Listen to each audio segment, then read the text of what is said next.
Aujourd'hui, nous avons des personnes qui pratiquent la salafiyya, qui pratiquent ce minhaj-là.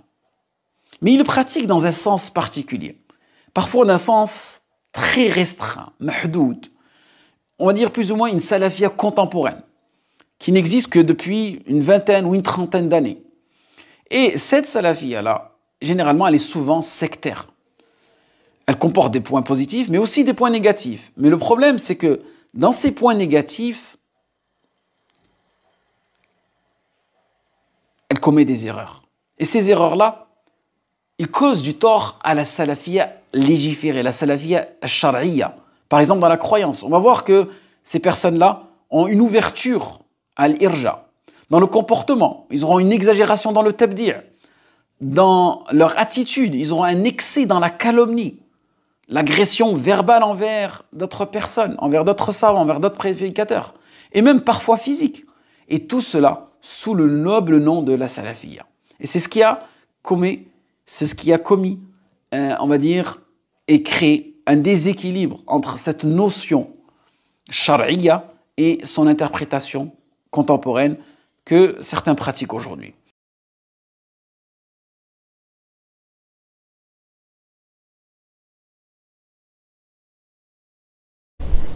هذا الأسلوب أسلوب الحزبيين على رأسهم الإخوانية والتبليغيين، يسيئون الظن بمن ينشر سنة النبي صلى الله عليه وسلم ويدافع عنها. وأنتم تعرفون أن نصر السنة يحصل بنشرها وبالذب عنها. ومن عنده بصيرة فلينظر إلى المكتبات الإسلامية وما فيها من كتب الردود على أهل البدع والضلال من مشركين وثنيين وعباد أضرحة، ومن مبتدعين خالفوا منهج أهل السنة والجماعة الطائفة الناجية المنصورة. ردوا عليهم بكتب مؤلفة في مكتباتنا وبين أيدينا. فليس الرد على المخالف وليد هذا العصر وعلمائه، ولكنه من قديم الزمان، من يوم بعث محمد صلى الله عليه وسلم، والصراع قائم بين الحق والباطل والسنة والبدعة والضلالة. وإذا قرأت القرآن وجدت أن القرآن يرد على المخالفين لأوامر الله ونواهيه، يرد عليهم ردا صريحا على المشركين وعلى المعادين للنبي صلى الله عليه وسلم وسنته. ومن قرأ القرآن عرف ذلك، ومن قرأ كتب أهل العلم تبين له ذلك. وأن من يقول إن السلفية إنما يتكلمون في الناس، هذا يريد أن يثبط أهل العلم عن نصرة السنة وقمع البدعة. ورضي الله عن الحبر ابن عباس البحر الذي أثر عنه أنه قال إن أهل البدع، إن أصحاب البدع يتمنون موتي. قالوا له وكيف؟ قال لأنه يؤتى إلي بالبدعة من كذا وكذا فأقمعها بالسنة. وهذا هو الحاصل والله في هذا الزمن. هذا سائل يقول: هناك داعية في بلدنا خارج هذه البلاد يقول الآن يوجد سلفية جديدة، ويطلق على هذا المسمى على من يتمسك بالكتاب والسنة وآثار السلف، ويقصد في ذلك مشايخ السعودية. يقول كيف نرد على ذلك؟ السلفية هذه ما هي بجديدة، هذه سلفية متبعة على آثار السلف ما هي بجديدة محدثة. نعم، هذا كلام لا معنى له. نعم.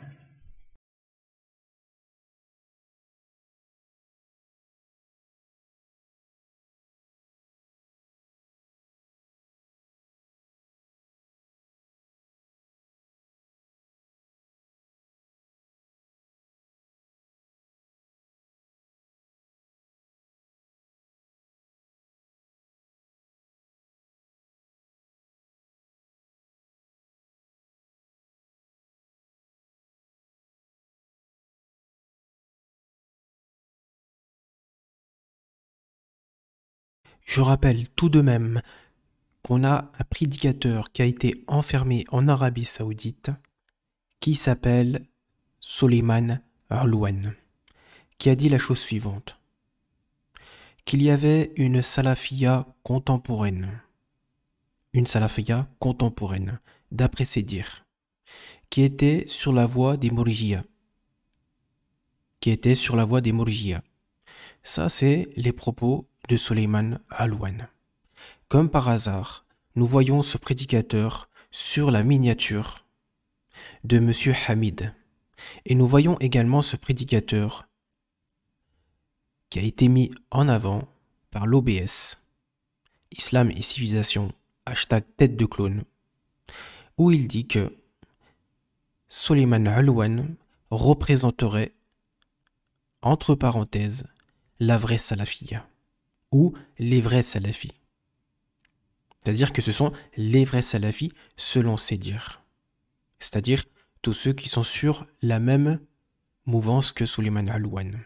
Alors que ces gens-là ne sont pas sur la salafia. Ils sont sur la mouvance des Khawarij. Et par ce biais, ils trompent les musulmans en disant que ces prédicateurs Khawarijites sont salafis. Voyez-vous? Donc notez bien que pour eux, les vrais salafis, entre parenthèses, ce sont ces gens-là, les takfiris, les khawarijites. Et lorsqu'ils disent qu'il y a une salafia contemporaine, ils visent par cela soit les madakhila, ou soit par le fait que nous sommes des mourjia, comme l'a mentionné Soleiman Alouane en parlant de la salafia dite contemporaine, entre parenthèses. Donc on va écouter les propos de Comprends Tandine rapidement. Puis c'est une vidéo qui a été effacée en fait, parce que là il y a le frère Yanis, donc Abou Imran, qu'Allah le préserve. Donc du coup il avait répondu à sa vidéo, mais cette vidéo justement que j'ai mis sur ma page a été effacée. Quel est le contenu de cette vidéo? Donc elle a été effacée par l'auteur. Elle a été effacée par son auteur. Pourquoi? Parce qu'il n'assume pas, hein, tout simplement. Donc j'ai remis la vidéo, parce que je l'avais téléchargée, alhamdulillah, parce que vous savez qu'ils effacent directement hein, lorsque le vent tourne. Et d'ailleurs, je vais l'évoquer ici. Qu'Allah récompense le frère. Donc on va lire ce qui est écrit tout de suite après du frère Abou Imran, qu'Allah le préserve, concernant donc cette vidéo. D'accord? Donc j'avais dit quoi? J'avais dit ma réaction à chaud sur les propos de Hamid ci-dessous. N'hésitez pas à enregistrer ou télécharger des extraits, car ils effacent souvent quand le vent tourne, qu'Allah nous aide et nous guide. Amin. Alors, je vais vous lire rapidement. Attendez, excusez-moi. On va quand même écouter ce qu'il dit. Je vais mettre mon casque là. Écoutons ce qu'il raconte, Inch'Allah. Aujourd'hui, nous avons des personnes qui pratiquent la salafia, qui pratiquent ce minhaj-là. Donc, c'est qui pratiquent ce minhaj-là. Non, on suit la voie. Du moins, on essaye de suivre au mieux la voie sur quoi était le prophète sallallahu alayhi wa sallam. D'accord? Et le prophète sallallahu alayhi wa sallam, lui-même, il mettait en garde contre le mensonge. Maintenant, que font les gens d'innovation? C'est quoi ce qu'ils font, les gens d'innovation? C'est quoi un innovateur, à votre avis? Un innovateur, c'est quelqu'un qui véhicule des mensonges sur l'islam. Tout simplement. Des mensonges concernant la religion, des mensonges concernant les savants. Pourquoi on les appelle les innovateurs? Parce que ce sont des menteurs. D'accord? Des menteurs sur quoi? Sur la religion. Bon, c'est notre prunelle de nos yeux, la religion. Plus important que nos parents. Pourquoi les innovateurs ils sont innovateurs? Parce que ce sont des menteurs. C'est simple que ça. Hein. D'accord? Donc ça a toujours été la méthodologie du prophète, sallallahu alayhi wa sallam. Et je rappelle que lorsqu'il prêchait, lorsqu'il faisait ses khutbahs, il n'y avait aucun innovateur à l'époque du prophète. D'accord? Et le prophète, il nous a parlé dans ses recueils de hadith, il a parlé des murji'a et des qadariya.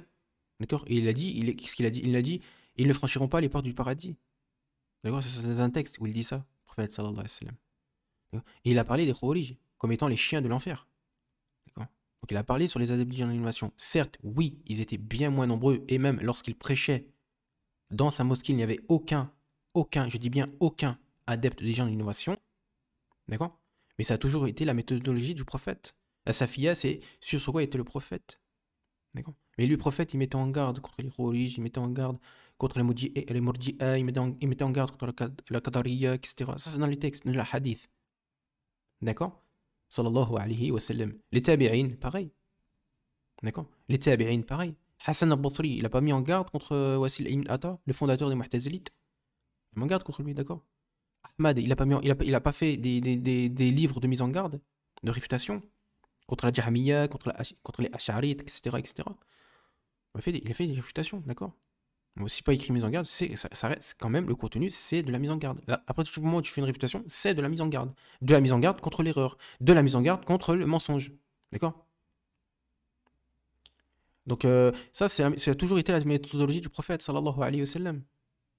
D'accord? C'est pas Cherobé qui a innové quelque chose depuis 30 ans ou que non. D'accord? Donc écoutons, excusez-moi, hein, je fais beaucoup de parenthèses. Donc là déjà, on a vu que le contenu de cette vidéo-là que je vais vous montrer à l'écran, c'est cette vidéo-là. C'est un extrait de cette vidéo. D'accord? Où il met sur les Alouane, etc. D'accord? Et là, vous voyez le prédicateur en bas, qu'il met en bas. Donc je ne sais pas s'il considère comme salafi. Bah, vous le voyez ici sur la chaîne de Tête de Clown. L'observatoire Islam et Civilisation. Juste ici. وفي هذه الفترة التي يعني يمكن الشرط أن Voilà. Poursuivons, Inch'Allah. Excusez-moi, les parenthèses. Hein. On écoute sa vidéo, Netre, et puis on commente, Inch'Allah. Aujourd'hui, nous avons des personnes qui pratiquent la salafiyya. On ne pratique pas la Safiya, on suit la Safiya. D'accord? On suit. Et c'est pas une prétention de suivre la Safiya. Faut pas que faut pas que ce soit une prétention. D'accord? C'est le cœur. C'est le cœur. Il faut espérer effectivement qu'on suit la Safiya et de la suivre au mieux. D'accord? C'est une voie bénie. Sur quoi était le prophète? D'accord? Qui pratiquent ce minage-là. Mais ils le C'est le manhaj du prophète. pratiquent dans un sens particulier. Parfois d'un sens très restreint, mahdoud. Restreint, c'est-à-dire quoi? Ça veut dire quoi très restreint? Ça veut dire quoi? Faut expliquer, Hamid. Ça veut dire quoi très restreint? En excluant les gens d'innovation, par exemple? Mais on peut pas faire comme un même corps. Parce que si toi, tu veux être comme un même corps avec eux, et vu que tu t'assois avec les membres de Jannah TV, on va montrer. On peut pas être comme un même corps avec les gens d'innovation. Le prophète nous l'a défendu, vu qu'il a parlé de 73 factions. Donc une seule sur sa voix. Wa alayhi salatu wassalam. Le téléphone. On peut pas se finir comme un seul corps avec des gens qui sont menacés par l'enfer. Vu qu'ils sont menacés par l'enfer, Akhi Hamid. Hein, je t'appelle encore mon frère. Malgré tout. Hein? Donc là, tu dis, c'est restreint. On essaie de restreindre la Safiya. Non, on restreint rien du tout. C'est vous qui essayez de mettre les gens de l'innovation dans la Salafiyya. Et ne pas mettre en garde contre les Ikhwani, les Khawarij, etc., etc. Mais on restreint rien du tout. On va dire plus ou moins une salafiyya contemporaine. Il n'y a pas de Salafiyya contemporaine, ça n'existe pas. D'accord. Qui n'existe que depuis une vingtaine ou une trentaine d'années. Donc il y avait le Cheikh Ibn Baz, le Cheikh Al-Uthaymin qui existaient. D'accord. Donc tu vises par cela ces savants aussi. D'accord. Il faut le rappeler encore. Et j'ai déjà évoqué que Cherobé est toujours vivant et d'autres savants, d'autres grands savants. Hein, pour ceux qui ne le savent pas, Cherobé est toujours vivant. Hein. Hafidhullah. Et cette salafiyya-là, généralement, elle est souvent sectaire. Elle comporte des points positifs, mais aussi des points négatifs. Mais Donc il essaye de séparer la salafiyya en deux, hein, comme s'il y avait une salafiyya donc sectaire et une autre salafiyya selon sa conception, selon sa vision des choses. Alors que non, il n'y a pas deux salafiyya, il y a une seule salafiyya. D'accord? Il y a une seule salafiyya. Maintenant, il y a ceux qui se revendiquent faussement de la salafiyya, qui sont en réalité des Ikhwani, des Khawarij, des Haddadi, etc. D'accord? Enfin, pour rester sur ces trois-là. Parce que c'est principalement ces trois-là qui se revendiquent salafis, alors qu'ils ne le sont pas réellement. D'accord? Que ce soit dans les paroles, dans les actes, ou même dans le cœur. Hein, ils ne sont pas salafis. D'accord? Dans les faits, d'accord, quand on observe ici leur façon de faire, leur façon d'être, leur façon d'agir, leur façon de croire, leur façon de transmettre la religion, leur fréquentation, etc., on ne voit pas qu'ils ne sont réellement salafis. D'accord? Ils sont dans l'acte ou les actes, dans les faits ou dans le cœur. D'accord? Tu as la vraie salafia haq, d'accord, que vous appelez vous les madakhila ou que sais-je, et tu as les faux, d'accord, c'est-à-dire ceux qui se revendiquent salafis alors que dans les faits ils ne le sont pas.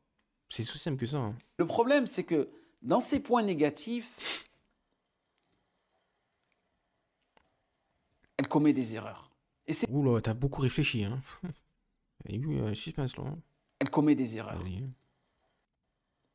Négatif, T'as tellement, tu peux pas dire, t'as tellement rien à dire, Hamid. Et là, le problème que tu peux pas, il n'y a pas d'argumentation là. Comment il y a des erreurs dans quoi? Il faut expliquer, il faut détailler, akhi. Cette salafia contemporaine que tu innoves là, tu dis il y a une nouvelle salafia, tu veux essayer de diviser la salafia, comme s'il y en avait eu plusieurs. Alors que le prophète nous dit clairement qu'à la fin des temps, il y aura un groupe sur, un groupe sur sa voie là. Wa alayhi salam. Salatu wassalam. Il nous dit à la fin des temps, et même Témia il le dit, il dit à la fin des temps, il restera toujours un groupe qui restera sur la voie du prophète. Sallallahu alayhi wa sallam. Et il dit accrochez-vous à cela. Même le Cheikh Islam il dit ça. Maintenant, il y a des gens qui se revendiquent faussement de la salafia. C'est ça qui est sahih. D'accord? Mais le prophète, il a été clair. Il a été très clair. Il y a une voie qui restera sur sa voie. Wa alayhi salatu wassalam. D'accord? elle commet des erreurs. De quelle erreur tu nous parles? Barakallahu fik. Et ces erreurs-là, ils causent du tort à la salafia légiférée. La salafia, Non, c'est vous qui causez du tort à la salafie à légiférer, justement. C'est pas justement les frères salafis ou nous. Non, c'est vous qui causez du tort à la salafie. D'accord? Parce que vous essayez d'unir les gens d'innovation comme un seul corps avec les gens de la sunna. Non, comme un seul corps. Comme ceux qui veulent unir les chrétiens et les juifs comme un seul corps, avec les musulmans. Hein, l'égalité des religions. Vous voulez l'égalité, pas des religions, mais l'égalité avec les gens d'innovation. Comme si on était tous comme un seul corps. Mais ça c'est la religion de Dajjal, ça. Quand il va venir, il va essayer d'unifier les religions. D'accord? L'égalité des religions. Comme lorsqu'il avait justement Ali Hassan al-Halabi, il avait élogié une risala où ça parlait justement du fait d'égalité des religions. D'accord? Il avait élogié ça. Pour ceux qui ne le savent pas, on le verra après. La prochaine fois quand on va parler de Salafil. Parce qu'il défend Ali Hassan. Donc on va vous montrer, hein, du coup, est-ce que Ali Hassan il a comme croyance. D'accord? Donc il n'y a pas unifié, les gens de l'innovation avec les gens de la sunna, avec la salafiyya. D'accord? Parce que là, c'est ce que tu dis un peu. tort Allez. à la salafia légiférée, la salafia shar'iyya. Par exemple, dans la croyance, on va voir que ces personnes, Attendez. elle commet des erreurs. Et ces erreurs-là, ils causent du tort à la salafia légiférée, la salafia Quelle erreur? shar'iyya. Par exemple, dans la croyance, on va Quelle erreur dans la croyance? Et c'est quoi les erreurs qu'ils ont dans la croyance? La salafiyya contemporaine, entre parenthèses. Parce que ça n'existe pas encore. Ils sont toujours dans l'innovation, l'invention, ces gens-là. Donc, c'est quoi les erreurs de croyance qu'on a? C'est quoi les erreurs de croyance qu'ils ont les salafis contemporains, entre parenthèses? Cite des exemples. C'est quoi les erreurs de croyance? C'est quoi les erreurs de croyance? Je te pose la question. C'est quoi? Fais-moi une réponse. Voilà, tu me cites les points. C'est quoi les erreurs que les salafis contemporains, entre parenthèses, ont dans la croyance? Ici, il faut donner une argumentation. D'accord? Parce que ça, c'est nul, ça, c'est du vent, là. On n'avance pas. voir que ces personnes-là ont une ouverture à l'irja. Dans le comportement, ils auront une exagération dans le tabdi'. Donc, une exagération dans le tabdi'. Mais ça, c'est le haddadiyya. D'accord? Maintenant, il y a beaucoup d'innovateurs. Et ça, c'est véridique, c'est factuel. Il y en a beaucoup, malheureusement. Et Allah subhanahu wa ta'ala, il dit dans le Coran, et si tu obéis à la majorité des gens sur terre, ils t'égareront. ils t'égareront. Donc, ça c'est une preuve qu'il y a beaucoup de personnes qui appellent à l'égarement, qui essaient de détourner les êtres humains du sentier d'Allah. D'accord? Donc, ça, ils voient qu'il y a beaucoup de mise en garde, parce qu'il y a beaucoup de mal. C'est aussi simple que cela. Il y a beaucoup de mal sur la terre. Donc, déjà, la mise en garde, c'est contre le mal, contre le mensonge sur la religion. D'accord? Maintenant, le tabdir. Le tabdir, il y a des savants, on va le voir après, il y a des savants qui ont dit que il n'y a pas besoin d'aller voir un savant pour faire le tabdir, par exemple, d'une personne, s'il est clairement vu de la part de cet individu, voilà, il est clairement, il y a des preuves comme quoi c'est un innovateur, bah, il n'y a pas besoin d'aller voir un savant pour faire le tabdir de ce prédicateur en question. D'accord? Par exemple, Boussena, c'est un innovateur. Non? Rachid Erjé, c'est un innovateur. Hassan Hussein, c'est un innovateur. Non? Maintenant, tu as des gens sur Internet, sur Twitter, qui sont aussi des innovateurs. Pourquoi? Parce qu'ils propagent, ils mettent en avant, sans le diable, sans l'ignorance, ils mettent en avant les ambiguïtés des innovateurs en question, des prédicateurs en question, et leurs ambiguïtés. Donc nous, on les associe à eux. On les met avec eux. Donc, on les met avec eux. Ça, c'est les paroles des salafs. On l'a vu tout à l'heure avec la parole de la théorie. Il s'assoit avec les Qadarites, mets-le avec lui. D'accord? Donc, ça a toujours été la croyance d'Al-Sunnah. C'est toujours été la méthodologie des Al-Sunnah, des salafs salih. D'accord? Dans leur attitude, ils ont un excès dans la calomnie. Calomnie? La calomnie, ça veut dire quoi? La calomnie, c'est un faux témoignage. D'accord? Mais qui font les faux témoignages si ce n'est ici les gens de l'innovation? Qui ne cessent jamais de raconter autant de mensonges sur l'islam, sur les savants, donc la calomnie, si ce n'est les gens de l'innovation? Donc tu te dis c'est les salafis qui font les calomnies, alors que non. Les salafis sont dans la construction. Les gens de l'innovation sont dans la destruction. Ils essayent de détruire. Ils passent leur temps à mentir sur les savants. C'est pas les salafis qui passent leur temps à mentir sur les savants. Ou qui essayent de faire rentrer en confrontation les savants, entre eux. C'est pas les salafis qui font ça. C'est les gens de l'innovation. Pourquoi tu le dis pas, ça? Pourquoi tu rejettes tous les torts sur les salafis? Tu rejettes tous les torts sur les salafis. Ce sont des gens qui calomnient. Entre parenthèses, en utilisant donc les salafis contemporains. Pourquoi tu dis pas que c'est les Ikhwanis qui calomnient, qui passent leur temps à calomnier? Que ce sont les soufis, que ce sont les chiites, que ce sont les qadarites, que ce sont la jahmiya, que ce sont les ash'arites, que ce sont les khawarij, etc. Pourquoi tu dis que c'est pas eux qui passent leur temps à calomnier? Tu vois là, déjà, t'es pas honnête. T'es pas honnête, Hamid. Tu ne blâmes pas les sectes de l'innovation, tu ne les blâmes pas. Tu dis pas clairement que c'est eux qui passent leur temps à mentir sur les savants, qui passent leur temps à mentir sur l'islam, qui passent à mentir de manière générale sur la religion et à ruser contre les musulmans. C'est eux, c'est les sectes que je t'ai mentionnés. Et là le problème, et quel salafi calomnie? Calomnie de quoi? Calomnie contre quoi? Contre qui? Calomnie c'est quoi? C'est le fait de mentir sur quelqu'un. D'accord?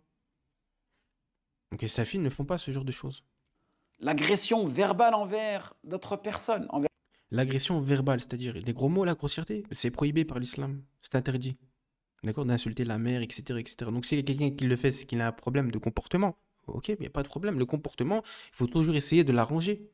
Maintenant, les salafs, ils étaient durs et rudes envers les gens d'innovation. Ça, c'est les paroles d'Ibn Qudama. D'accord? Les Ash'arites, ils prenaient des pierres. On leur jetait des pierres, les Ash'arites. Pour ceux qui ne le savent pas, hein.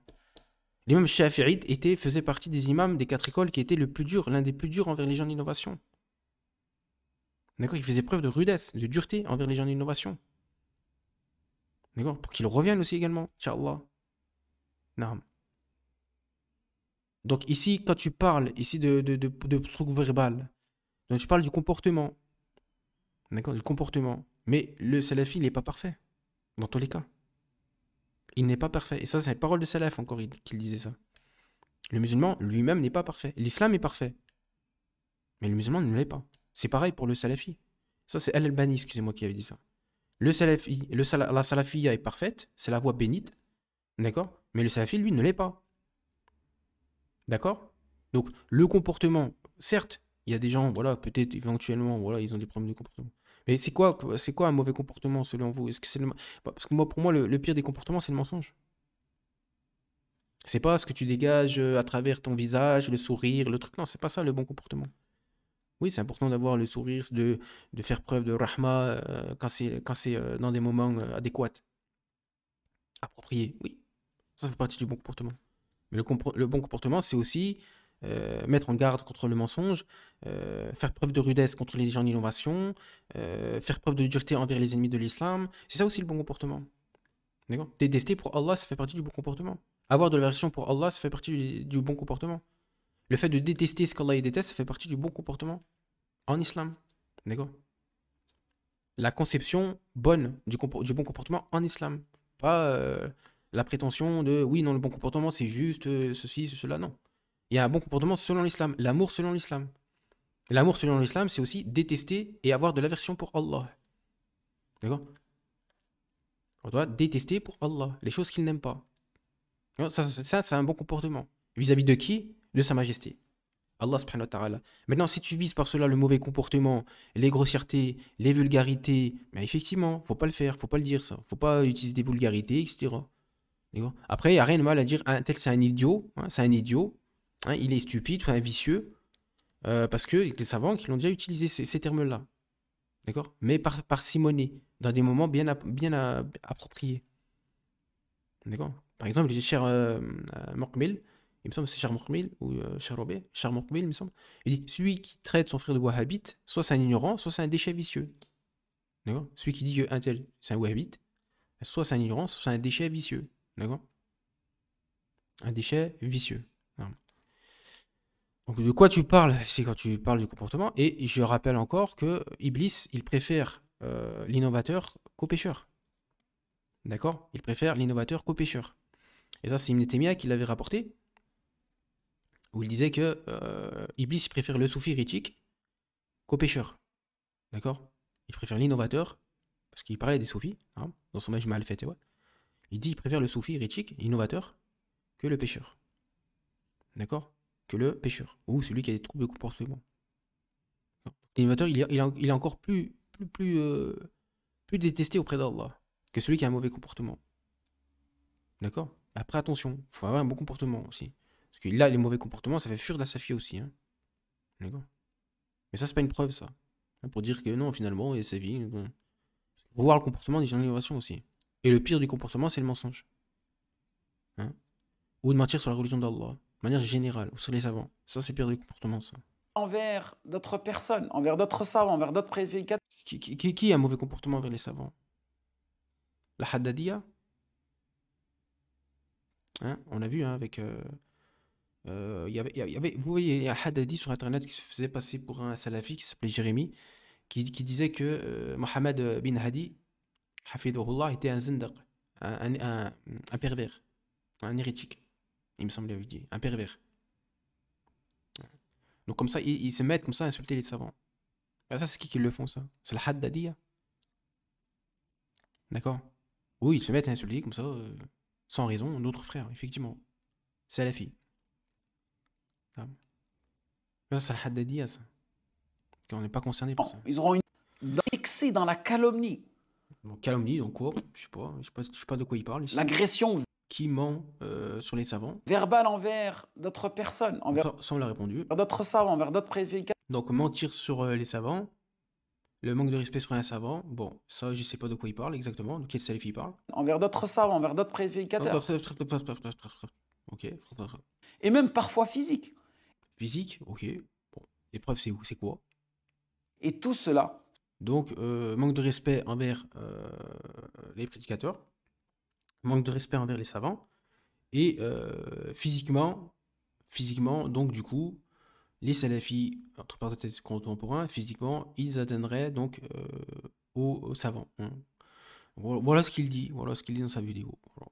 Sous le noble nom de la salafiyya.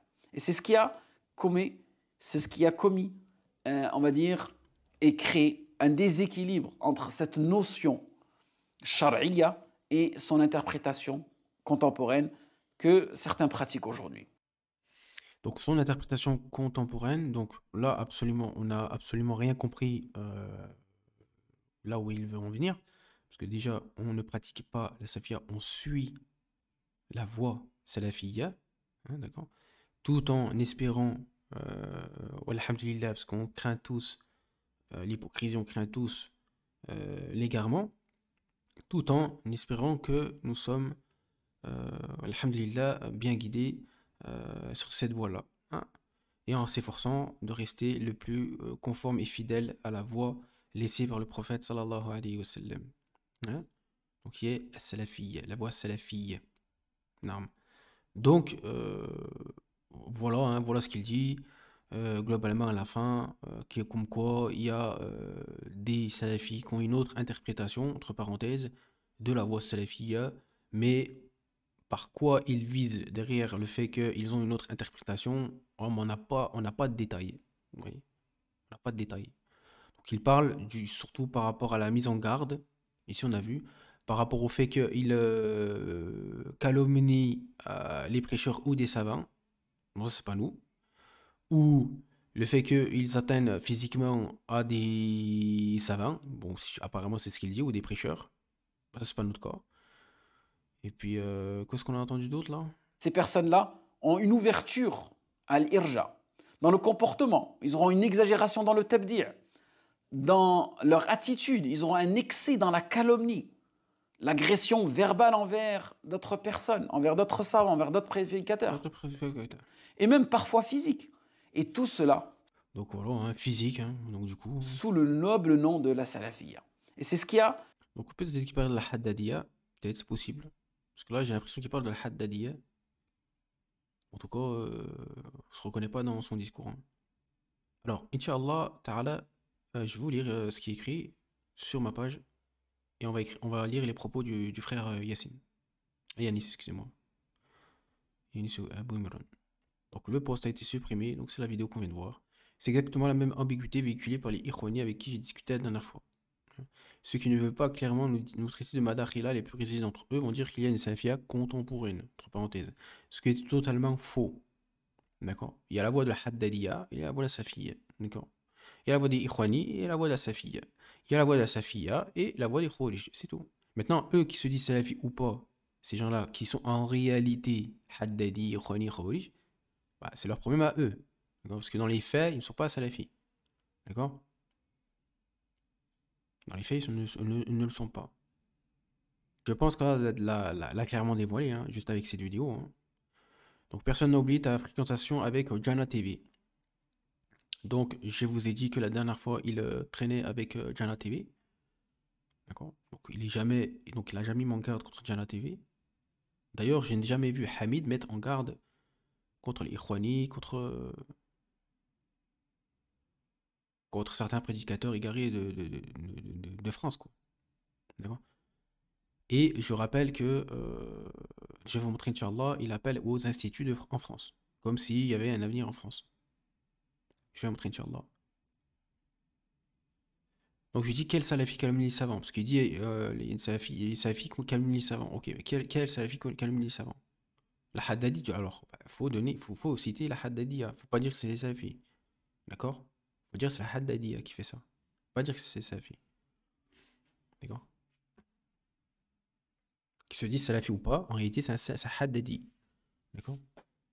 Dans les faits, c'est un Haddadi. Les salafis ou la Haddadiyya, les gens d'innovation qui calomnient les savants. Quel salafi reconnaissent dans son discours? Alors on va voir qu'il propose des instituts islamiques qu'il avait proposé à 100 000 euros. D'accord? J'avais vu sa cagnotte, 100 000 balles. C'est quoi les erreurs dans la croyance dont il parle? Donc il dit qu'on a des erreurs dans la croyance. Bon, pas de précision, pas de détails, rien. Il ne cite aucun exemple. Il ne cite aucun exemple, puisqu'il dit qu'on a des erreurs dans la croyance. Il n'y a pas d'exemple. Pas de preuve. Pourtant j'aimerais bien qu'il cite des exemples. Comme ça, au moins, on discute de cela. Et puis on voit ça. On observe. On va vérifier ça après. Donc je dis qu'il réfutait rien. Non. Alors, très rapidement, par rapport à ce qui est évoqué ici, ce que je dis sur Hamid, alias Comprend Tondine, c'est que autrefois il avait participé à des conférences avec les membres de Jana TV. Donc, rapidement, on va vous évoquer ce que j'ai mis en haut.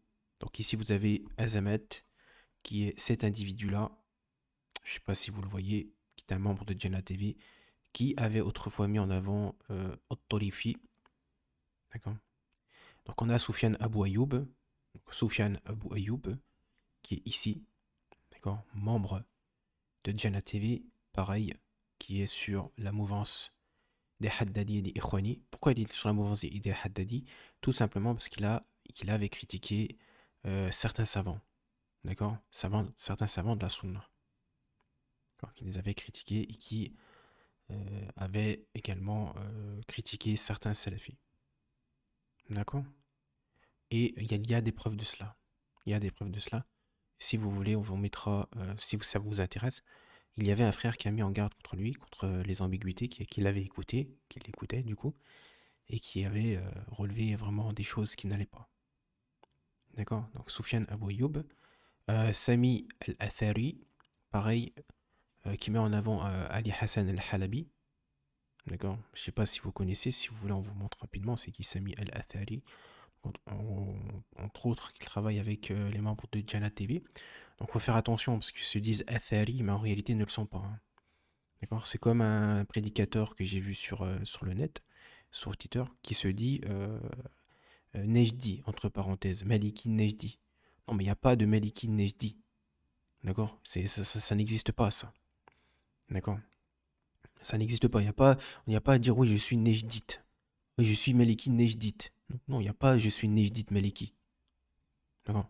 C'est soit tu es salafi, soit tu ne l'es pas. Il faut arrêter d'embrouiller les gens par rapport à cela. D'accord? Donc, ça, faut faire attention à ce genre de choses. D'accord? Il n'y a pas besoin d'exagérer comme ça. D'accord? Si tu dis que tu es salafi, alhamdulillah, tout en espérant que tu l'es, ça suffit. D'accord? Il n'y a pas besoin d'inventer des choses. Hein.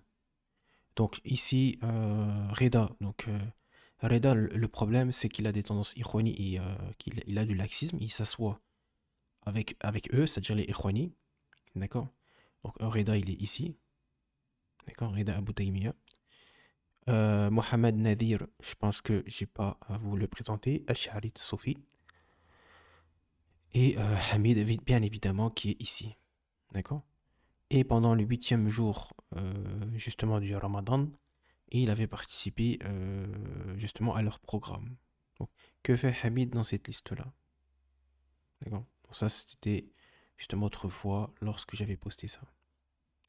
Et du coup, vu que j'avais relevé ça, bah, j'en ai profité pour montrer aux gens en réalité que Hamid fréquente les Ikhwani depuis le début. Alors, il le cache, oui, très certainement qu'il le cache. Mais en réalité, il nous a laissé quelques indices. Comme ce screen, par exemple. Narm. Poursuivons. Et j'en profite rapidement pour mettre en avant ce frère, l'aube naissante. Qu'Allah lui accorde sa miséricorde.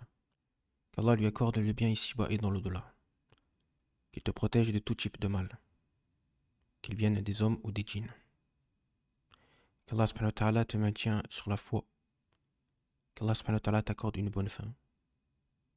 Allahumma amin. Et les salafis entre eux, en réalité, ils se reconnaissent. Et ils appliquent le hadith en question. Le prophète sallallahu alayhi wa sallam dit quoi? Aucun d'entre vous ne sera véritablement croyant jusqu'à ce qu'il aime pour son frère. Jusqu'à ce qu'il aime pour son frère ce qu'il aime pour lui-même. Sahih Bukhari et Muslim. D'accord? Donc là, j'ai déjà ce frère et il y a d'autres frères. Donc j'en profite parce que des fois ça m'arrive que voilà, dans des vidéos je dis beaucoup de choses pour un petit peu tacler les gens d'innovation et mettre en évidence ce qu'ils racontent. Mais des fois j'aime bien aussi profiter d'une occasion pour faire sa vocation pour des frères et pour leur exprimer aussi ma gratitude et mon affection. Ça aussi, c'est important de montrer ça aussi en tant que croyant, donc que salafi, de montrer son affection envers d'autres frères. D'accord? Ça, c'est important, ça. D'accord? C'est un aspect qui est très très important en islam. Alors, je voulais juste vous montrer quelque chose. Parce que le frère a parlé...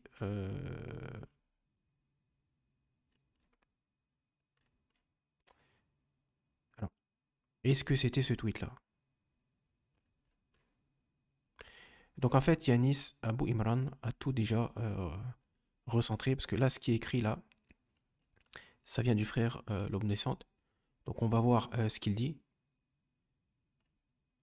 Et puis, vous allez voir ça.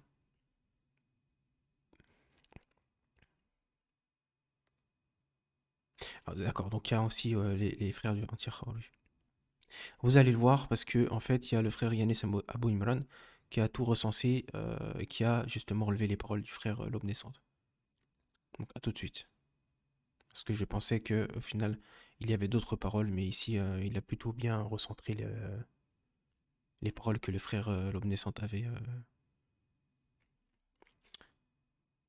laissées du coup. J'ai bien aimé ce post aussi. Qu'à te préserve, mon frère. Poursuivons, je vais vous montrer donc ce qui est évoqué concernant le fait de dire qu'il y a une salafia nouvelle, etc. Tout ça, ça vient des Ikhwani. D'accord? Ça vient des Ikhwani. Donc certains n'assument pas, ils ne vont pas dire clairement que voilà, il y a une nouvelle salafia qui s'appelle les Madakhila entre parenthèses. Donc une nouvelle salafia entre parenthèses qu'on appellerait donc les Madakhila. Donc ils vont pas dire que voilà, ce sont les Madakhila, mais ils vont dire que c'est une salafia contemporaine. Mais sachez que derrière cela, ils sous-entendent les Madakhila. D'accord? Ils sous-entendent cela. Naam. Donc comme l'avait fait Soleiman Alouane. D'accord? Celui qui a été enfermé en Arabie Saoudite. Où il disait qu'il y avait une salafia contemporaine qui était donc du coup sur la voie des Mourjiya. Selon ses dires. D'accord? Donc, on comprend pourquoi ils disent que nous avons des erreurs dans la croyance, entre parenthèses. Parce que selon eux, nous avons la croyance des Mourjiya. Des Mourji'i. Selon eux. D'accord?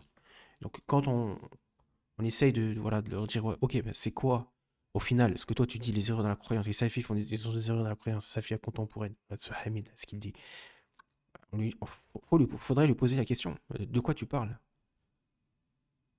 De quoi tu parles? C'est quelles erreurs dans la croyance? Tu dis, oui, les salafis contemporains, je sais pas quoi, salafia contemporain, oui, les erreurs dans la croyance, mais de quelle erreur dans la croyance tu nous parles? Le salafi n'a pas le droit de diverger dans la croyance. De quelle erreur dans la croyance tu nous parles? C'est ça la question qu'on lui pose. Donc il faut qu'il réponde à cela. Ce Hamid. Poursuivons, Inch'Allah. On va terminer avec ça et un autre post, Inch'Allah, du frère Yanis Abou Imran. Alors, quelques points concernant Hamid. De base, c'est un professeur d'anglais, pas un étudiant. Sa vidéo ostentatoire qu'il a prise en marchant devant le Cheikh Fawzan ne trompe que les naïfs. Donc effectivement, on l'a vu avec le Cheikh Fawzan marcher à côté de lui. Et bon, ça ne prouve rien. Hein, d'accord. Plusieurs de ses fréquentations de son département où il était imam, Vaucluse, étaient des Ikhwan et d'autres égarés. Les frères de ce département, notamment l'étudiant Abdelaziz Abou Sirin, témoignent de cela. Dans ces vidéos, ils l'ont vendu célèbre. Il y a des erreurs sur le fond de généralité sur les gouverneurs musulmans. D'accord. Et sur les formes de mise en scène, sketch avec main de Fatma pour condamner le shirk. Le problème est que beaucoup de gens prennent aujourd'hui leur religion comme des gens en vue sur YouTube, Insta, TikTok. Et lorsque quelqu'un remet en cause ce prêcheur auquel ils se sont attachés, il n'accepte rien à son sujet. Hamid avait beaucoup de mal à clarifier ses positions sur des égarés. Effectivement, il n'a pas eu de mal à s'attaquer aux salafis avec des généralités et des mensonges. Via cette vidéo, il prétend qu'il y aurait une nouvelle, moins contemporaine. Donc ça, c'est le même discours qu'ont justement les Ikhwani. D'accord. Et on a Soleiman Alouane qui a ce discours aussi. Hein. Il dit une salafia contemporaine qui sont des Mourji. Ouais, lui, il rajoute ça. Donc depuis 20 ans, 30 ans, ou à peu près, qui vise-t-il hein, qui vise-t-il Bon, il vise entre parenthèses les Madakhila, sauf qu'il ne le dit pas clairement. De qui sont ces exagérations? Point d'interrogation. Alors, on va lire quand même ce que dit le frère l'aube naissante. l'homme naissant, qu'Allah le préserve. Question, est-ce que il y a une ancienne salafiyya et une nouvelle? Est-ce qu'il y a deux salafiyya? Allah musta'an. Ou est-ce qu'il s'agit d'une seule et unique salafiyya? Donc le prophète il nous a parlé d'une seule salafiyya, hein, d'accord? Réponse du cher Ahmad ibn Yahya al-Najmi', rahimullah, qui nous a quittés. Il n'y a qu'une seule salafiyya. Bon, il dit quoi? Il dit il n'y a qu'une seule salafiyya. Il n'y a qu'une seule salafiyya. Et celui qui prétend qu'il y a une ancienne salafiyya et une, comme s'il y en avait deux, du coup, hein, et une nouvelle, d'accord, une nouvelle salafiyya, a certes menti. C'est-à-dire, il a menti. Il a menti. Donc, je réponds du coup à Hamid, parce que Hamid nous parle du comportement. Oui, mais le comportement. Oui, mais ils ont un mauvais comportement. Oui, mais le mensonge n'est-il pas un mauvais comportement? Voilà. Si nous considérons donc la croyance des salafs depuis l'époque des compagnons, jusqu'à aujourd'hui, nous constatons qu'il n'y a qu'une seule et unique croyance, d'accord, sur laquelle ils ne divergent en aucun cas. Et s'ils divergent sur des jugements qui ne font pas partie des fondements de la croyance, ils divergent sur cela. Et aucun blâme n'est fait sur l'un ou les autres. Et c'est ceci la voie des compagnons, qu'Allah le Très-Haut les agrée, mais pour ceux qui a de la croyance, leur voie est unique, depuis l'époque des compagnons jusqu'à aujourd'hui. Et on a entendu que il dit quelque chose d'absurde. Hamid, il dit qu'on a des erreurs dans la croyance. Allez, écoutez bien s'il vous plaît, on va vous refaire écouter. Des points positifs, mais aussi des points négatifs. Mais le problème, c'est que dans ces points négatifs, elle commet des erreurs. Et ces erreurs-là, ils causent du tort à la salafiyya légiférée, la salafiyya shar'iyya. Par exemple, dans la croyance. Donc là, il dit dans la croyance, subhanallah, la salafiyya contemporaine qui commet donc une erreur dans la croyance. Ça, c'est grave là ce qu'il dit. C'est grave ce qu'il dit. Parce qu'il n'y a pas de salafiyya contemporaine entre parenthèses qui commet des erreurs dans la croyance. Il n'y a qu'une seule voie. Il n'y a qu'une seule voie concernant la croyance. C'est la fille, la croyance salafiyya. D'accord? La croyance des salafs salih. Il n'y a qu'une seule voie et unique voie qui est, c'est quoi la croyance? Chez nous, c'est la preuve, subhanallah. Le kitab sunnah. Donc, de quoi vous parlez? Ils font des erreurs dans la croyance. De quoi vous parlez? De qui vous parlez, subhanallah? Donc, il n'y a qu'une seule croyance salafiyya. Il n'y a qu'une seule croyance. Il est interdit de diverger dans la croyance. Bon, de quelle erreur de la croyance tu nous parles, toi? Vraiment, c'est hadith. On fait retour là, parce que...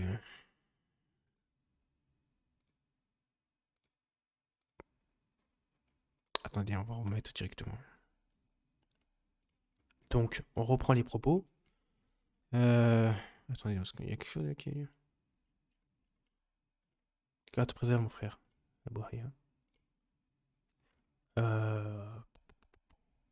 Donc un prédicateur qui... Non, question. Un prédicateur prétend qu'il y a une nouvelle salafiyya par ces termes.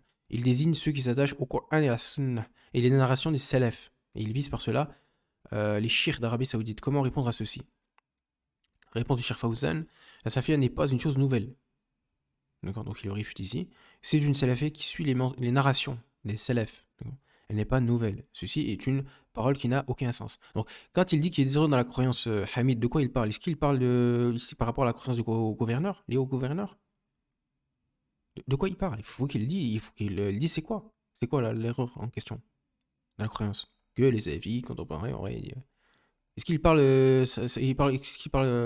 par rapport au gouverneur?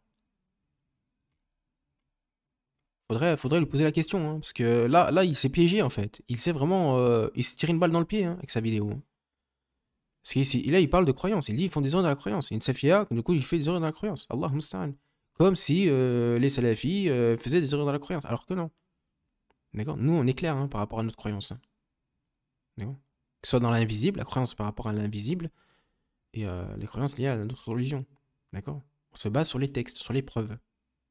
D'accord? Sur les preuves. Donc ça, c'est la salafiyya, se base sur les preuves, d'accord? Sur quoi était le prophète? Les compagnons, les tabi'in. Ça, la salafiyya. D'accord? Donc c'est quoi les erreurs de la croyance? Tu dis qu'à la salafiyya, il y a les erreurs de la croyance. Si c'est quoi? Parce que là, tu attaques directement la salafiyya en réalité. Donc on a questionné l'érudit Zayd al-Matrali, qu'Allah lui fasse miséricorde, sur celui qui prétend qu'il y a une nouvelle salafiyya, qui ne fait que critiquer les gens. Il ne fait que critiquer les gens. Alors qu'on sait que le mal, subhanallah, il est omniprésent. Hein, et qu'il y a beaucoup, malheureusement, d'innovateurs sur TikTok, ça c'est observable, et qu'ils ont le quartier libre. Ils font ce qu'ils veulent. C'est la fête foraine pour eux. D'accord. Donc, il ne faut pas les critiquer, eux. Les coranistes, les chiites, les ash'arites, les jahmiyyah, les khouris, il ne faut pas les critiquer. Parce que sinon, on va t'appeler la mise en gardiste. Il ne faut pas les critiquer. Faut laisser alors. Faut laisser. Ibn Taymiyyah, il te dit c'est le meilleur des djihad. C'est le meilleur des djihad, le fait de parler sur les animations. Et il te dit non. Non. Le meilleur des djihad, non. Non, tu ne dois pas parler sur les gens. Tu ne dois pas parler sur les innovations. Ils sont des menteurs qui mentent sur la religion. Non, tu ne dois pas parler sur eux. Sinon, tu as un mise en gardiste. Tu dois laisser le mal sur la terre. Tu dois laisser le mal. Laisse le mal. D'accord. Tais-toi. Et occupe-toi de toi. Et meurs même si tu. Meurs même. C'est bien aussi. Si tu mourrais. Ça, c'est génération, ça. Hein, c'est ce qu'ils souhaitent. D'accord. Que le mal reste et que tout le monde se tait et que Iblis, voilà, il pose son trône sur, voilà, partout. Et puis, voilà, il n'y a que les alliés d'Iblis, en fait. Il n'y a que les alliés d'Iblis. Et toi, tais-toi. D'accord. Rentre à ta niche. D'accord. Et si tu parles, ben, mise en gardiste. Allah musta'an. Allah musta'an. Donc il répondit, ces méthodes ou expressions sont celles-ci des sectaires. Al-Hizbiyin. Les Hizbiyin. À leur tête. Donc les frères musulmans. Donc je vous ai dit, ça c'est les Ikhwani qui disent ça. Donc ouais, une nouvelle salafiyya, entre parenthèses. Hein, qui ne fait que critiquer les gens. Donc eux, ils vont sortir une autre fabulation, hein, les mises en gardistes. Et ça, vous savez qu'à la base, le terme mise en gardiste, ça vient de Dino al-Qaïma. C'est lui qui a innové ça en premier. Les mises en gardiste. C'est Dino al-Qaïma qui a innové ça en premier. Pour ceux qui ne le savent pas. Hein. J'ai vu ça sur une chaîne qui est justement faite à son nom. Le premier qui nous a appelé mise en gardiste en France, c'est lui. C'est Dino al-Qaïma. D'accord, c'est le premier. D'accord. Donc eux, ils vont dire quoi? Une nouvelle salafia mise en gardiste. Hein, ou qui ne fait que critiquer les gens. Donc quand quelqu'un qui vous appelle les mises en gardiste, sache que celui c'est un Ikhwani. D'accord. Celui-là c'est un Ikhwani. Voilà. Donc les frères musulmans et les tablighs. Donc les tablighs, c'est les soufis, d'accord, hérétiques, qui ont des croyances de shirk, etc. Hein. En disant ceci, ils veulent qu'il y ait une mauvaise opinion, donc il y ait une mauvaise opinion envers ceux qui propagent la sunna du prophète sallallahu alayhi wa sallam et qui le défend. Et qui le défend aussi. Parce que défendre la sunna du prophète sallallahu alayhi wa sallam, pour défendre la sunna du prophète sallallahu alayhi wa sallam, pour défendre la religion d'Allah subhanahu wa ta'ala, ça passe par la mise en garde. Parce que mise en garde égale défense. Défense égale mise en garde. D'accord? C'est lié. C'est lié. Pour défendre la religion d'Allah, il faut mettre en garde contre l'erreur, contre le mensonge, contre les innovateurs et ceux qui propagent par leur bouche le mensonge. D'accord? C'est ça la mise en garde. C'est ça la défense. Ça s'appelle défendre la religion, ça. D'accord? Ça, c'est un djihad, ça. C'est le meilleur des djihad, il dit Ibn Taymiyyah. Donc, toi, tu peux nous appeler les mises en gardistes. Moi, j'appelle ça le meilleur des djihad. D'accord? Que les salaf pratiquaient. Donc, et vous savez, donc on voit que Hamid ne parle pas. Il ne parle pas sur les Ash'arites, il ne parle pas sur Dino al-Qaïma, par exemple. Pourquoi il ne dit rien sur lui, à votre avis? Pourquoi il dit rien sur Dino al-Qaïma? Si demain, on le voit, on lui dit, ouais, qu'est-ce que tu penses de Dino al-Qaïma dans un live? Est-ce que vous croyez qu'il va répondre? Il ne va pas répondre. Il ne va pas répondre. Vous croyez qu'il va répondre? Il ne va pas répondre. Voilà. Ce qui fait la différence entre le salafi et celui qui cache sa croyance, en réalité. C'est vous. Est-ce que vous vous assumez pas? Alors, quand on vous pose la question, qu'est-ce que tu penses de Dino al-Qaïma? Non, faut pas citer des noms, non, faut pas dire ceci, faut pas dire cela, non, attention, non, tais-toi. Tais-toi. Là, les salafis répondent clairement. Qu'est-ce que tu penses de Dino al-Qaïma? Ben, ça suffit à Sharit. Et qu'Allah lui guide. C'est quoi ces ambiguïtés? C'est ça. Il a dit ça. Avec preuve, avec véracité. D'accord? Sans mentir, sans calomnier, sans insulter sa mère, non. Avec preuve. Il a dit ça. Il y a quoi qui va pas? Il y a ça. C'est quoi la preuve que c'est un Ash'ari Soufi? Bah, la preuve, c'est ça et ça. Et il te montre. Le Salafi, il te montre. Maintenant, celui qui se dit Salafi, entre parenthèses, qui n'est pas Salafi, en réalité, il est Ikhwani, lui, il va dire non. Qu'est-ce que tu en penses de. On lui pose la question dans un live ou ailleurs. Qu'est-ce que tu penses de Dino al-Qaïma? Non. Je dis rien. Joker. Hein. Il sort comme ça la carte face cachée. Hein. Carte face cachée comme ça. Il dit prochaine question. Ou limite, il ignore. Il ne répond même pas. Il voit la question, il le voit. Hein. Il voit la question. Mais il répond pas. Et il dit rien. Il dit rien comme ça. Le silence, subhanallah. Tel un shaitan. Le silence, comme ça. Qu'est-ce que tu penses de Ibn al-Qayyim? Regarde, il voit la question comme ça, il dit comme ça. Il dit rien. Pas informer ses frères. Pourtant, la question, elle est réitérée. Une fois, 2 fois, 5 fois, 6 fois, 10 fois. Il est comme ça, il dit rien. Il dit rien. Vous voyez? Voilà ce qui détermine le vrai ou le faux salafi aussi. Et quand ça, il garde du silence. Et pour lui, il n'y a pas d'innovateur. Il n'y en a pas. Il n'y a pas d'innovateur. Ça n'existe pas. Il n'y a pas d'hypocrite, il n'y a pas d'innovateur, il n'y a pas 72 factions, il y a pas, non, ça n'existe pas. Ça n'existe pas. Voilà. Quand on écoute les Ikhwani. Alors qu'ils sont plus nombreux que nous, les innovateurs. Après, on dirait qu'il y a trop de mise en... il faut qu'il y ait des mises en garde. Ah bah oui, bah c'est plus nombreux que nous, c'est coranique. Et si tu obéis à la majorité des gens sur Terre, ils t'égareront. C'est coranique. Bah va lire. Tu verras bien que c'est coranique. Donc regardez, et celui qui a de la clairvoyance alors qu'il observe les bibliothèques islamiques et ce qu'elles contiennent comme livres de réfutation envers les gens de l'innovation, mais pas seulement. Il y a mise en garde aussi contre le mensonge de manière générale. Des mécréants, des chrétiens, des juifs, etc. D'accord? Donc contre les gens de l'innovation, l'égarement parmi les politistes, les païens, les adorateurs de tombeaux, les innovateurs qui ont contredit la voie des Ahl-Sunnah wal-Jama'a et du consensus, le groupe sauvé, et les ont réfutés avec des livres écrits dans nos bibliothèques et entre nos mains. La réfutation du contrevenant n'est pas née à cette époque moderne. D'accord? Ce qu'il dit, lui dit, la mise en garde, c'est que récent. C'est que récent. Alors que les salafs faisaient plus de mise en garde que nous. Allahu Akbar. Ils en faisaient plus encore. Ils ont fait des livres et des livres, subhanallah, de mise en garde. De réfutation, si vous voulez. Mais réfutation égale mise en garde, c'est la même chose. C'est pas écrit mise en garde, mais c'est de la mise en garde. D'accord? On renvoie à ta conception ici. Donc, la réfutation d'un mensonge, d'une calomnie sur un savant, ça s'appelle de la mise en garde. D'accord? C'est pas... donc, appelle le mise en garde aussi. Le savant en question. Qui a fait des livres et des livres de réfutation. Contre des tendances, justement, innovateurs. Appelle le mise en garde aussi. Plutôt cela existe depuis le temps ancien. Depuis le jour où fut envoyé Muhammad sallallahu alayhi wa sallam, le combat a lieu entre la vérité et le faux. Entre la sunna et l'innovation et l'égarement. Et si tu lis le Coran, tu constateras qu'il réfute les contrevenants. Donc, dans le Coran, il y a aussi la mise en garde. Il y a de la mise en garde, d'accord? Dans la sunna, il y a de la mise en garde, pour ceux qui ne le savent pas. D'accord? Il y a de la mise en garde. Et eux, ils savent pas. Ils savent pas de quoi ils parlent, ces gens-là. Qu'ils réfutent les contrevenants aux ordres d'Allah. Et ces interdits, ils ne les réfutent d'une manière claire, que ce soit les politistes, les ennemis du prophète, sallallahu alayhi wa sallam, ainsi que sa sunna, et celui qui lit le Coran sait cela. Et celui qui lit les livres des gens de science reconnaît ceci. Et celui qui prétend que les gens de la Salafiyya parlent, donc critiquent, sur les gens, alors que celui-ci veut décourager les gens de science de secourir la sunna et de réprouver l'innovation religieuse, et que l'agrément d'Allah soit sur l'érudit Ibn Abbas, l'océan, de qui il est rapporté qu'il a dit, rahimullah, les gens de l'innovation espèrent ma mort. Ils espéraient la mort de Ibn Abbas. On lui demanda comment, pourquoi. Oui, il rétorqua, c'est une innovation religieuse me parvient. Car une innovation religieuse me parvient et je la réprime avec la sunna. Ils sont mauvais. Donc ils veulent que tu te taises. En général, les gens d'innovation, ils veulent que tu te taises. Il veut pas que tu réfutes ou que tu les cites. Tu cites leur nom. Il veut que tu te taises. Il veut que tu dégarpisses, que tu meurs. Moi, c'est ce que j'ai dit tout à l'heure. Ou cela qui se passe à notre époque. Je le jure par Allah. Et c'est cela qui se passe à notre époque. Et je le jure par Allah. Et je le jure par Allah aussi alors. D'accord?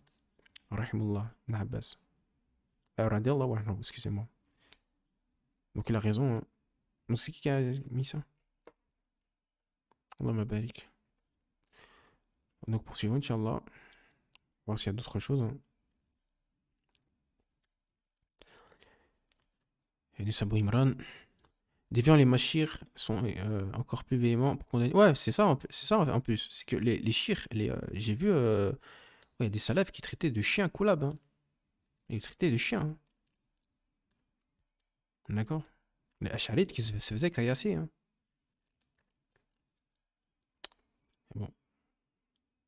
On a été vacciné au laxisme. Il suffit d'écouter ce que la masse dit du comportement de certains salafis. De ce qui est juste. Non, tu parles de quel salafi? Tu parles de la Haddadiyya?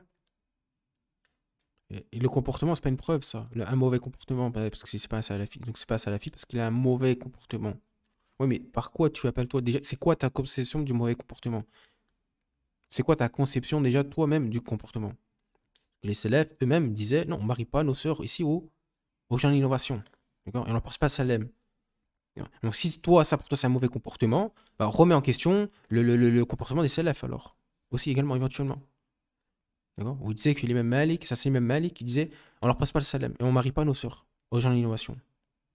Donc, va dire à l'imam Malik qu'il a un mauvais comportement aussi. Dans ce cas-là. D'accord?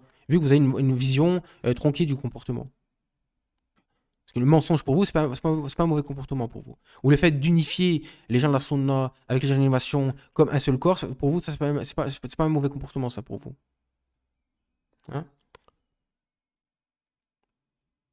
Donc oui, on doit on doit avoir le bon comportement. Et effectivement, l'a compris. Même si je vous ai dit que le salafi n'est pas parfait. L'authentique. Il n'est pas parfait. Alors, c'est un premier musulman, il faut que toujours dans la polémique. Bon. Ça, c'est pour ça moi j'ai bloqué l'espace commentaire. Hein. Il y en a un massacrin, tellement ils sont attachés à quelqu'un, ils ne veulent pas reconnaître la vérité. Ouais, c'est ça.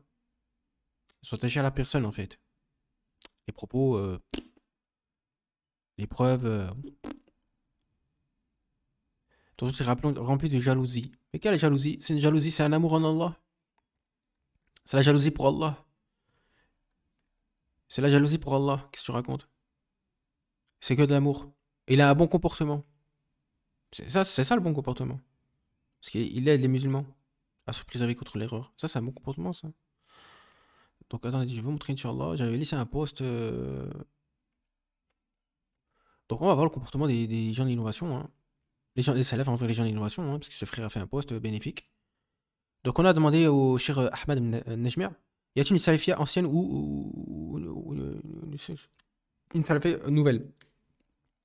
Ou y a-t-il qu'une seule salafia? Donc, ça, c'est ce que je dis aussi. Qu'une seule salafia. Parce que le prophète nous a parlé d'une seule faction. D'accord? Il n'y a pas à dire non, il y a une deuxième faction. Non, il y a une seule faction. D'accord? Celui qui a deux factions, deux groupes sur la salafia, c'est un innovateur. Voilà. Donc, il n'y a qu'une seule voie sur la voie du prophète. D'accord? C'est la salafia authentique. La salafia seule, l'unique salafia. D'accord? Donc maintenant, celui qui va nous dire qu'il y a deux salafia, celui-là c'est un innovateur. D'accord? C'est un innovateur. C'est un innovateur. Donc la salafia, c'est sur quoi était le prophète. D'accord? Sallallahu alayhi wa sallam, il nous l'a dit à la fin des temps, comme l'a rapporté le Cheikh Fawzan, on lui avait posé la question, une vidéo en arabe d'ailleurs, c'est quoi le groupe sauvé? Cheikh Fawzan, il a dit, si c'est pas la salafia, c'est qui? Parce que le prophète nous a parlé d'un seul groupe, d'une seule faction. Plutôt. Donc, il y aura un seul groupe, une seule faction, d'accord? Une seule voie, si vous voulez. D'accord? Qui restera sur la voie du prophète. Et c'est la salafiyya. Et ça, c'est les propos du Cheikh Fawzan. L'unique. Il n'y a qu'une seule salafiyya. Il n'y en a pas deux, il n'y en a pas. Non. D'accord? Tu as les infiltrés, qui sont en réalité Haddadi, Ikhwani, Kholijit. Et la salafiyya authentique. D'accord? C'est tout. Et ceux qui ne sont pas dans la salafiyya en réalité, qui sont dits salafis par la langue alors qu'ils ne le sont pas dans leur cœur, Allah il va les éjecter. Allah il va les éjecter. D'accord? Il va les éjecter. Comment? Bah, comme il le veut. Allah subhanahu wa ta'ala. Non. Donc, celui qui trompe Allah, Allah le dévoile. Et celui qui prétend qu'il est une ancienne salafiyya et une nouvelle, donc il a certainement menti. D'accord? Et ça, c'est les propos des gens d'innovation. Y a-t-il une exagération dans la mise en garde, le boycott de l'égareur? Abdul Salam As-Suhaimi, il dit les imams parmi les plus prédécesseurs ont mis en garde contre l'innovation et les innovateurs. Cheikh Bazmouli nous dit la salafiyya se base sur trois fondements qui sont la sincérité dans l'adoration d'Allah. Comme l'a dit la Rasulullah, l'islam c'est la sincérité. La religion, toute la religion c'est la sincérité. D'accord?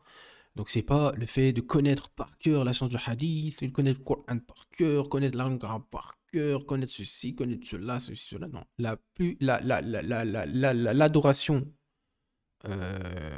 qui va te servir au jour de la résurrection, c'est la sincérité, c'est l'intention. D'accord? Et que ton culte est bien voué à Allah. Également. L'obligation de s'accrocher au groupe, ainsi qu'à écouter et obéir aux détenteurs de l'autorité. Donc, est-ce qu'il vise par cela, comment il s'appelle, comprendre ton dîn, est-ce qu'il dit que les salafis, ils ont une erreur dans la croyance par rapport à ça, par rapport à ce point-là? Il faudra lui poser la question. D'accord? Et Cheikh Bazmoul, il dit, donc nous, on applique là ce qu'il dit, le Cheikh Bazmoul. Là, ce qu'il dit, le Cheikh Bazmoul, on l'applique. Donc, pourquoi tu dis, Hamid, tu ne l'appliques pas? Visiblement ici. Parce que non, on applique ça. La mise en garde des innovations et des innovateurs. Tu l'appliques pas, ça, Hamid. Donc, quand tu parles des erreurs de la croyance, de quoi tu parles? Parce que Cheikh Bazmoul, il nous dit, les affaires se basent sur ça. Ben non, on l'applique, ça. D'accord? Et qu'elle nous aide, et nous guide. Bien évidemment. Donc, Mohamed Bazmoul, il dit quoi? Les Safiyoun mettent en garde contre les innovations et les innovateurs, car le messager d'Allah, sallallahu alayhi wa sallam, a mis en garde contre elles. D'accord? Et il a parlé sur les gens d'innovation. Il a parlé sur les Khourouj, sur la Qadariya, il a parlé sur la Murjiya, et les compagnons, les Tabi'in. Il me semble que c'est Tabi'in. Oui, ils ont parlé sur les chiites aussi. Oui, ils ont parlé sur les chiites. D'accord? Oui, ils ont parlé sur les gens d'innovation. Donc, il est évoqué encore ici, les premiers prédécesseurs sont en consensus sur le fait de d'Oustracé, excusez-moi, excusez-moi, les gens d'innovation et de mettre en garde contre eux. Donc, les mêmes Shafi'it, il dit qu'il était dur envers les gens d'innovation. Cheikh Bazmoul nous dit quoi? Que personne ne sous-estime aucun le sujet du Hajr des gens de l'innovation. Qu'il ne s'assoit pas avec eux, pas s'asseoir avec eux, d'accord? Pas prendre comme alliés dans ce sens, ni ne prête écoute à leurs cours, donc il faut faire attention, d'accord? Parce qu'eux ils vont mettre des ambiguïtés, ni à leurs paroles, ni ne lisent leurs livres, d'accord? Parce qu'il y a du poison dedans, ni ne les côtoient accroissant par cela leur nombre, car les cœurs sont certes faibles, et les ambiguïtés sont l'image des crochets de scorpions, d'accord? C'est-à-dire comme l'avait dit Cheikh Fawzan, parce que les gens d'innovation sont des scorpions. Cheikh Ibn Baz nous dit quoi? Est-il autorisé de s'asseoir avec les gens d'innovation lors de leurs cours et assises? Le Cheikh dit, il n'est pas permis de s'asseoir avec eux, ni de les prendre comme compagnons. C'est-à-dire qui? Les gens d'innovation. Et il est obligatoire de les condamner, de mettre en garde contre les innovations. D'accord? Contre les innovations. Cheikh Ibn Abdel Wahhab, il dit, et je vois qu'il faut boycotter les gens d'innovation, et qu'il faut se séparer d'eux, jusqu'à ce qu'ils se repentent. Cheikh Fawzan, il dit, Al-Hajr, le boycott, c'est le fait de délaisser, d'accord, le fait de le délaisser, l'innovateur, d'accord, ne pas le fréquenter. C'est-à-dire de les délaisser et le détester, d'accord, le détester également, détester le fait de s'asseoir avec eux et détester le fait de les prendre comme amis. Donc là, c'est clair. On a Cheikh Ali al-Ramli, il dit quoi? La mise en garde contre les groupes déviants et les voies en contradiction avec la voie droite est une obligation religieuse. Encore, celui qui réfute les gens d'innovation est un mujahid. Il n'y a pas de doute là-dessus. Ahmad Muhammad dit quoi? Chez nous, les fondements de la sunna consistent à ne pas s'asseoir avec les gens des passions. Donc les gens des passions, c'est les gens qui mentent sur le din, sur la religion, sur les savants. Et plus encore. Nous avons connu des gens qui insultaient et maudissaient les innovateurs en religion. Mais lorsqu'ils sont liés à amitié avec eux, c'est-à-dire avec eux, et vécu avec eux, ils sont devenus des leurs. À force de lier une amitié avec eux, bah, ils sont devenus innovateurs comme eux. D'accord? Je me suis assis avec Qatada, qui me mentionne Amr ibn Ubayd, et le critiqua, il insulta. Je lui dis, je pensais ne pas voir les savants se critiquer l'un l'autre. Il répondit, ô Awal, ne sais-tu pas que si quelqu'un innove, il doit être mentionné afin qu'il comprenne garde à lui, d'accord? C'est-à-dire qu'on doit le citer son nom, d'accord? Le mentionner son nom. Donc il dit également, si tu croises un adepte de l'innovation, change de route. D'accord, tu tailles la route. Tu tailles la route. Tu te mets pas sur son chemin. Et j'avais laissé également d'autres trucs sur ma page Twitter. Si vous voulez, on va vous montrer ça. Excusez-moi. Hein. Tac. Donc là, ce hadith, je vais vous le lire rapidement. Il y a une forme de jalousie qu'Allah aime et une autre qu'il déteste. Concernant celle qu'il aime, subhanahu wa ta'ala, c'est la jalousie basée sur de bons soupçons. D'accord? Sur de bons soupçons. Et celle qu'il déteste, c'est la jalousie infondée. Donc la jalousie qui est basée sur de bons soupçons, bah, c'est la jalousie concernant sa religion. Un innovateur. D'accord? Ou si quelqu'un pousse ta femme dans un marché, etc. D'accord? Donc tu vas réagir par jalousie. Ça, c'est la jalousie qui est fondée. D'accord? Qui est agréée par Allah. Maintenant, tu as la jalousie infondée. Non, tu as rien infondée. D'accord? Tu es jaloux parce qu'il a une belle voiture, etc. Et il y a une forme d'arrogance qu'Allah aime, pour ceux qui ne le savent pas, hein. Et il y a une autre qu'il déteste. Concernant celle qu'il aime, c'est-à-dire l'arrogance, c'est lorsque l'homme se sent fier de lui-même lorsqu'il combat ses ennemis. Les ennemis de qui? Les ennemis d'Allah. Voilà. Donc réfutation des laxistes ici, hein. Donc, je voulais aussi vous montrer cette parole de Ibn Qudama, rahimullahu ta'ala. Donc il dit, il est impératif, donc ça, ce texte vient détruire les laxistes, hein, de manière puzzle. Donc, regarde ici, Hamid. Je te lis ce texte, vu que tu dis que les salafis font des erreurs dans la croyance. Bah, regarde ce qu'il dit ici. Regarde ce qu'il dit ici. Ibn Qudama, rahimullah. Il est impératif que la répression envers lui, l'innovateur, doit être plus sévère encore que celle envers le mécréant. Car le mal du mécréant se restreint à lui-même. Hein, il se restreint à lui-même. Puisqu'on ne prête pas attention à ce qu'il professe. C'est le mécréant. Et ce, contrairement à l'innovateur qui appelle à son innovation, au mensonge. Ceci car il prétend que sur quoi il est, bah, c'est le haqq, c'est la vérité. D'accord? L'innovateur en question. Et il est la cause de l'égarement des gens. Des gens de qui? Des gens de la sunna. Son mal touche autrui. Et il touche les musulmans, subhanallah. Ainsi, lui montrer de l'hostilité, rompre avec lui, c'est-à-dire l'innovateur, et le prendre comme ennemi. Le mépriser, dénoncer son innovation et fuir, et faire fuir les gens, c'est-à-dire que tu dois faire fuir les gens de sa personne. D'accord? Donc toi, tu vas dire que c'est un mauvais comportement, ça. Ok, ben, dis que Ibn Qudama, il a un mauvais comportement alors. Pourquoi c'est une référence dans l'école hanbalite? Dis qu'il a un mauvais comportement alors. C'est ça la salafiyya. C'est la voie sur quoi était le prophète et c'est la compréhension selon les pieds prédécesseurs. Ben, regarde la compréhension des pieds prédécesseurs, c'est quoi? Ben, le fait de montrer de l'hostilité à l'innovateur. D'accord? De rompre avec lui, de le prendre comme ennemi. Et de faire fuir les gens de lui, de son mal. D'accord? Et regarde ce qu'il dit encore, c'est très subtil. Ibn Qudama, il dit que et faire fuir les gens de lui doit se manifester de façon plus sévère. C'est-à-dire que tu dois être plus sévère envers l'innovateur qu'envers le mécréant. Tu dois être plus sévère encore.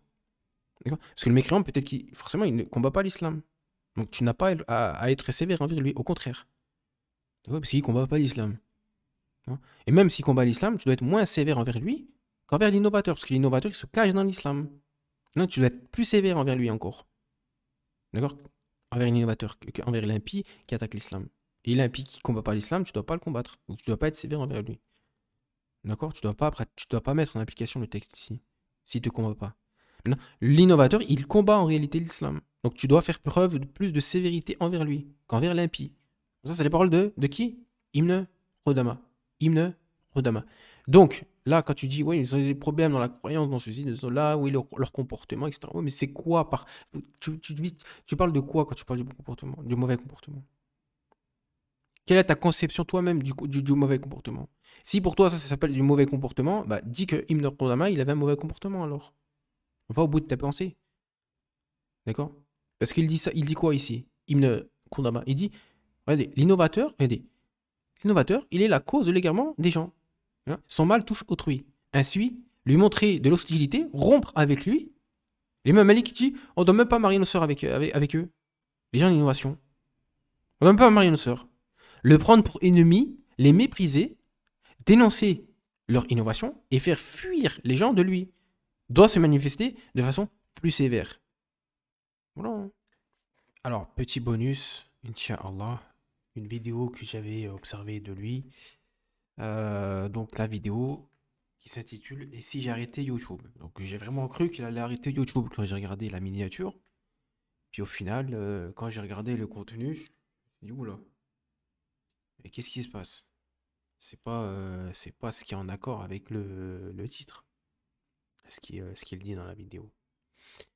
Donc je vais vous faire écouter ça, Inch'Allah. Donc par rapport aux instituts dont j'ai parlé, qu'il veut faire en France. Non. Écoutons, Inch'Allah. Assalamu alaikum wa rahmatullah wa barakatuh. Je voudrais vous parler d'un sujet très personnel. Je sais que je ne parle généralement pas de ma vie privée, mais il y a une chose importante que je dois partager avec vous. Au cours des 2 dernières années, depuis que j'ai commencé la da'wah sur YouTube, j'ai reçu en réalité énormément de pression de la part de notre communauté ou d'autres personnes, avec par exemple des mises en garde, des menaces de mort, des avertissements de la part de YouTube, certaines de mes vidéos qui ont été strikées, ou parfois aussi on te menace de supprimer ta chaîne. Pourquoi? Parce que tu dis la vérité ou bien tu nages à contre-courant. Et cela dérange parfois. Et vous avez pu remarquer qu'aussi, certaines des personnalités les plus influentes de notre temps ont été bannies de manière injuste, sans raison officielle, sans avertissement et sans possibilité de récupérer leur compte. Et Qui parle de compte YouTube. Hein. cela m'a fait réfléchir à ce qui arriverait si tout le contenu que nous avons créé en ligne ces 2 dernières années était supprimé du jour au lendemain. Bah, tu recrées une autre page YouTube. Pire des cas, si tu as sauvegardé tes vidéos et tes miniatures, tu peux refaire une autre page YouTube. Ou alors tu mets ça sur un autre support, sur Telegram ou ailleurs. Et c'est pourquoi je suis ici aujourd'hui pour vous parler d'un projet qui me tient vraiment, vraiment à cœur. Donc voilà, on y vient. Donc c'est pour parler du projet du coup. Si on efface ma chaîne, alors qu'est-ce qu'on fait? Donc, est-ce que je remets mes vidéos sur une autre page YouTube, donc un autre compte du coup, ou sur Telegram, ou sur Facebook, ou sur un autre support en ligne? Ou alors je vous propose une autre solution. Hein. Je vais, si jamais ma chaîne devient supprimée ou quoi, je vais créer un institut en France. Et puis voilà, finalement, j'ai résolu le problème. Ouais. Par la grâce d'Allah subhanahu wa ta'ala, nous allons ouvrir un institut en présentiel en Île-de-France pour la rentrée. Donc un institut en Île-de-France, c'est-à-dire sur Paris. D'accord? Donc un institut sur Paris. De septembre 2023.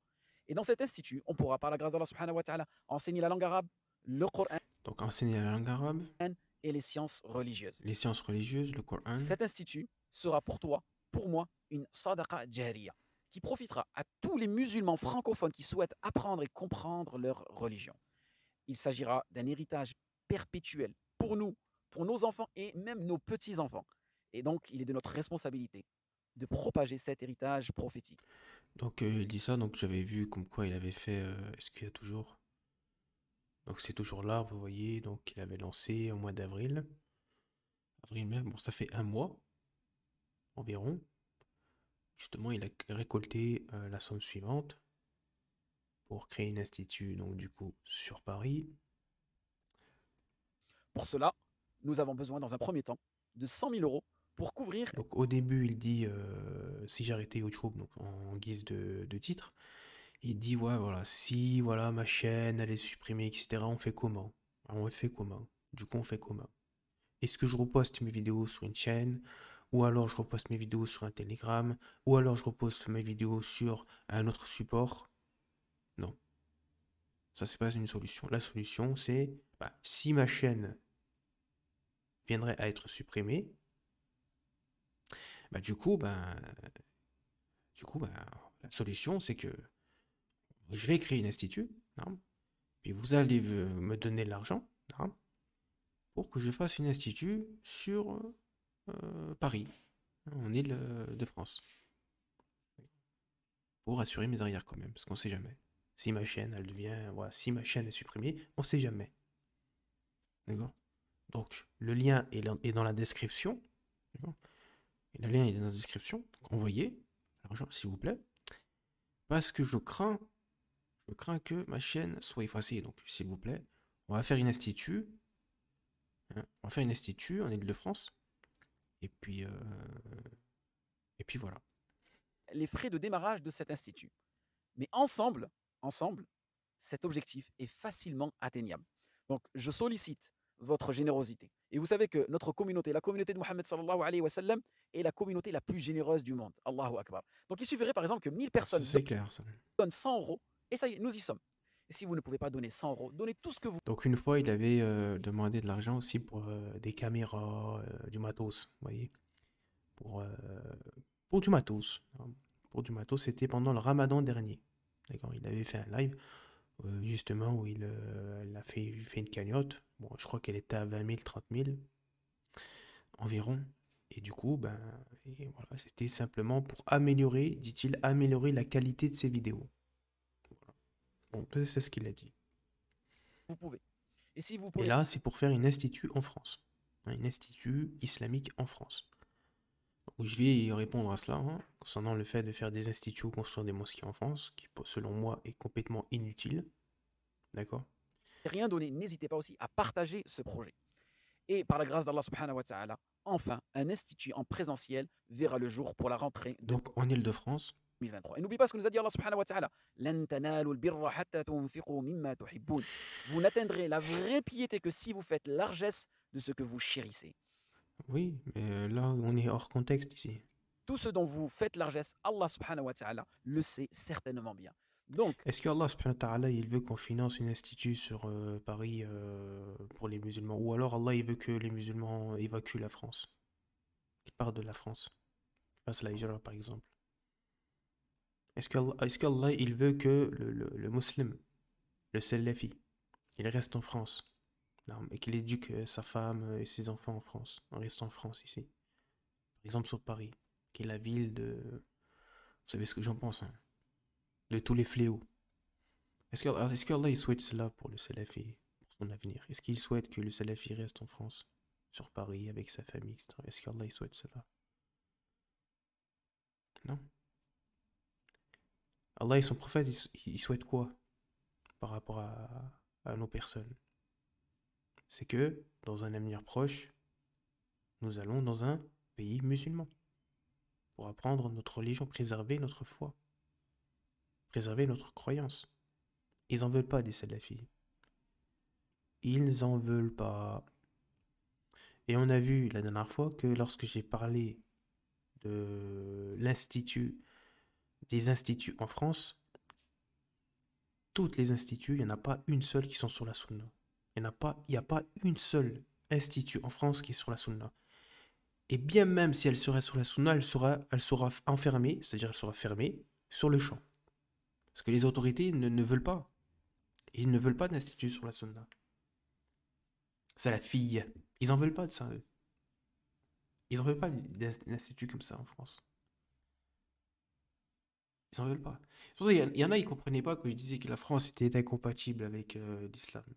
Parce qu'ils veulent pas de la salafia, ils en veulent pas. Ils veulent quoi, eux? Ils veulent les soufis.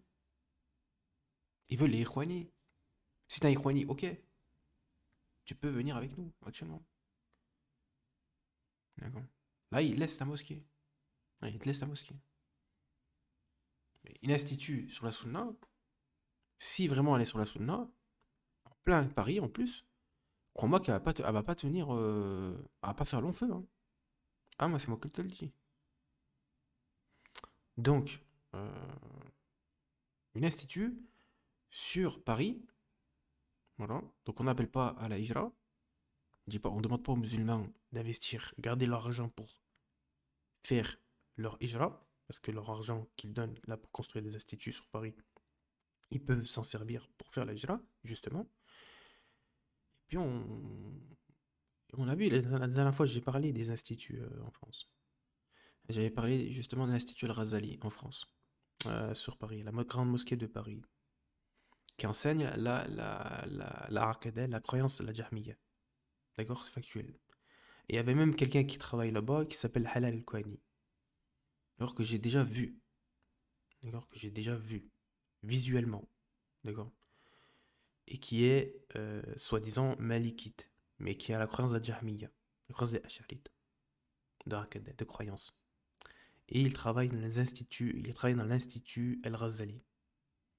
D'accord, sur Paris, la grande mosquée de Paris. L'Institut Al-Razali, je ne sais pas si vous connaissez. Pour les tendances soufis et ash'arites. Parce que c'est ce qu'ils veulent, c'est ce qui agrée le gouvernement. Le gouvernement agrée cela. Ils agréent les gens d'innovation.